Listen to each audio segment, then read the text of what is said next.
কোথায় যাচ্ছি এত সেজেগুজে? সবই বলবো, ওয়েট ওয়েট।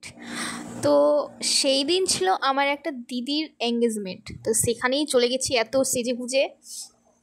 একা একাই সেজেছি, তো আমাকে কেমন লাগছে অবশ্যই জানিও।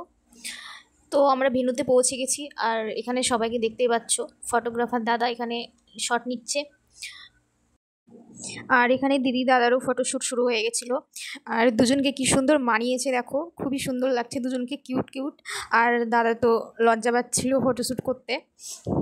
ফটোগ্রাফার দাদাটা শিখিয়ে দিচ্ছে কিভাবে কি পোজ নিতে হবে, আর সেই অনুযায়ী ওরা পোজ দিচ্ছে।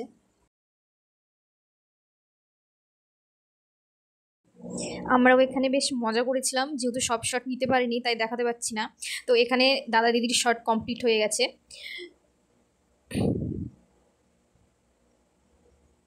তারপরে এই যে আমাদের বাড়ির বিচ্ছুটা, মানে আমার ভাগ্নে, দেখো কত জ্বালাচ্ছে তার মামাকে। ওকে একা সামলানো খুব মুশকিল, আমরা দু তিনজন মিলে হাঁপিয়ে যাই, সামলাতে পারি না, এত বিচ্ছু এত বিচ্ছু। আর এখানে দাদার নাজেহাল অবস্থা ওকে সামলাতে গিয়ে। ও এখন নিচে মেঝেতে বসবে, আর ওর ড্রেস নোংরা হয়ে যাবে বলে আমরা বকছি, ওর মামা বকছে, তাও কোনো মতেই শুনবে না।